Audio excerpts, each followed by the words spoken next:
আসসালামু আলাইকুম। কেমন আছেন সবাই? আশা করছি কাছে দূরে যে যেখান থেকে আমার ভিডিওটি দেখতেছেন আল্লাহ তাআলার অশেষ রহমতে আপনারা সবাই ভালো আছেন। আলহামদুলিল্লাহ আমি এবং আমার পরিবার সবাই ভালো আছি। আমি মামনি যশোর সদর থেকে বলছি। আপনারা দেখছেন মামনি ব্লগার।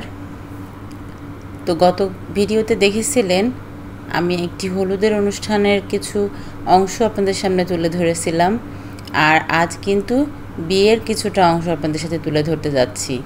বর আসবে সেই জন্য অধীর আগ্রহে বসেছিলেন সবাই, অপেক্ষা করছিলেন কখন বর আসবে।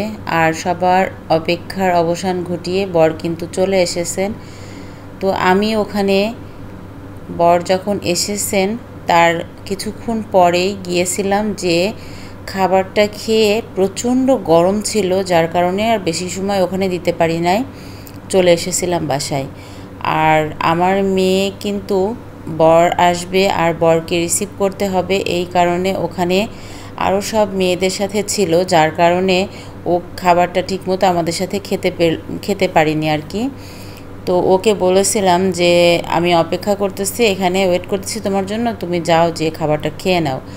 কিন্তু ও বলল যে না আম্মু, আমি একা একা এখানে খাবো না, আর তোমারও এই গরমে এখানে বসে থাকা লাগবে না আমার সাথে। তো এক কাজ করি, খাবারটা বাসায় দেওয়ার ব্যবস্থা করতে বলো ওদেরকে। কারণ খাবার যেখানে পরিবেশন করা হচ্ছিল আর কি, প্যান্ডেল করেছিল, সেটা একেবারেই বলতে হয় যে আমার বাড়ির উঠানে, মানে আমার বাসা থেকে সামনে একটা ফাঁকা মাঠ ছিল, তো ওই মাঠেই আর কি প্যান্ডেল করা হয়েছিল। তো যাই হোক, ওনাদেরকে বলার পরে ওনারা আমার মেয়ের খাবারটা বাসায় পৌঁছে দিয়েছিল, এবং আমার মেয়ে বাসায় বসে রিল্যাক্সে মানে মজা করে খাবারটা খাচ্ছিল। আর খাবারটা যে এত স্বাদ হয়েছিল, তো আসলে কি বলবো, যে এমন একটা জায়গা যেখানে একেবারেই গ্রাম, তো এরকম একটা গ্রামে রান্নাটা এত ভালো করেছিল, খুব মজা করেই খেয়েছিলাম আমরা। তো যাই হোক, বিয়ের পরের অংশগুলো কিন্তু আমি আর ধারণ করতে পারিনি ভিডিওতে, কারণ প্রচণ্ড গরম ছিল সেদিন, ওদিকে যেতেই পারিনি। আর এটা ছিল সন্ধ্যার পরের একটু দৃশ্য আর কি। সন্ধ্যার পরে পরিবেশটা যখন ঠান্ডা হলো, তখন আমরা গিয়েছিলাম আমাদের পাশেই উপজেলার মাঠ, তো সেখানে মেলা শুরু হয়েছে, বৈশাখী মেলা। তো ওটা ছিল বৈশাখ মাসের 1 তারিখ আর কি, পহেলা বৈশাখ যেদিন, ওই দিনই পহেলা বৈশাখের ওই দিন দুপুরেই আর কি মেয়েটার বিয়ে হলো, আর সন্ধ্যা থেকে মেলা শুরু হয়েছিল। তো আমরা সবাই মেলাতে চলে গিয়েছিলাম, যে তো ওখানে আর কি আমার বাচ্চাদের জন্য সব স্টল না, সব আর কি কী বলে এগুলো, নাগরদোলনা, তারপর যে যে ইয়াগুলো আর কি আছে, ওখানে সব ওদের জন্য ফ্রি করা ছিল। তো ওরা ইচ্ছা মতো চড়তেছিল। আর আমি তো ওগুলাতে উঠতে ভালো লাগে না আমার, যার কারণে আমি আমার ছোট্ট বাবুটাকে নিয়ে এই যে আশপাশে ঘুরে বেড়াচ্ছিলাম। তো যেটা সবার আগে নজর কাড়লো সেটা হলো যে ওখানে এত সুন্দর করে পান তৈরি করতেছিল অনেক রকমের মশলা দিয়ে, তো সেটাও আর কি একটু দেখছিলাম আর একটু ক্যামেরাবন্দি করে নিলাম। আর এখানে রাখা ছিল 1 বালতি লাল গোলাপ। তো আসলে গোলাপ দেখে তো আর মন ভরেই গেল, তো যার কারণে একটু ক্যামেরাবন্দি করে নিলাম। আর মেলা হওয়ার পরে কিন্তু আমরা ওখান থেকে চলে এসেছি, মানে মেলার পরে আমরা বাসায় চলে এসেছি যশোরের উদ্দেশ্যে। তো এটা ছিল পরের দিন দুপুরের সময়কার ভিডিও আর কি।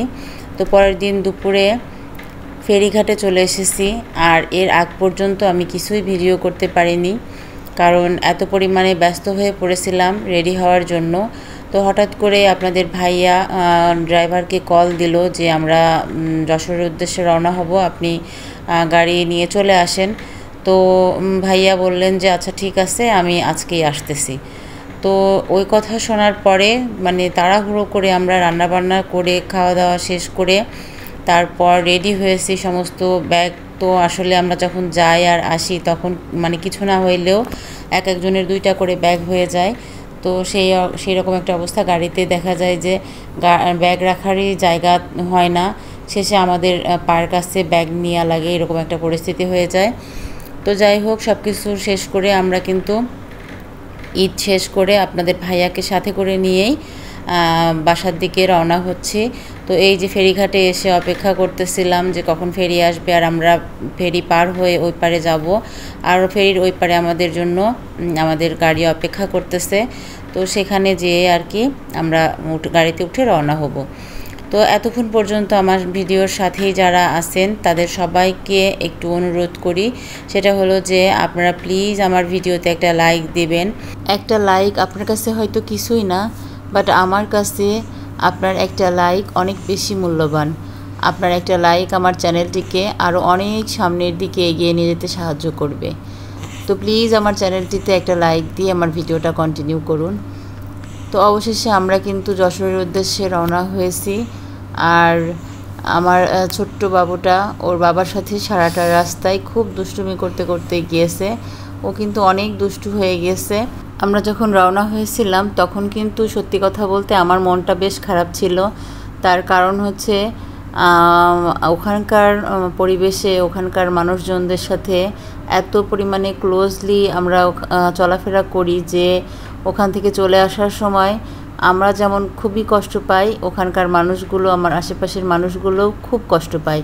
তারাও আমাদেরকে খুব মিস করে। আমি চলে আসার পরে তারাও বারবার আমাদেরকে ফোন করে, আর আমিও ওদের খোঁজ খবর নেই ফোন করে মাঝে মাঝে।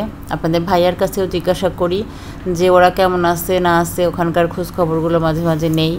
তো আসলে এক জায়গায় বসবাস করতে গেলে মানুষের প্রতি মানুষের মায়া যদি না জন্মায় তাহলে আমরা কেমন মানুষ, তাই না? তো এই আর কি, এটাই একটা মনুষ্যত্বের পরিচয়। আর এই যে দেখেন আমার বাবা কিন্তু এই যে ভাঙানি দিয়া শিখে গেছে। সে কিন্তু আমাকে মানে আমি ভিডিও করতেছি দেখে সে আমাকে এভাবে ভাঙানি দিল একটু। তো ওর বাবা দেখে আবার একটু হাসতেছে আর বলতেছে যে দেখো তোমার ছেলে কি করলো। আজকে কিন্তু এখানেই বিদায় নিয়ে নেব।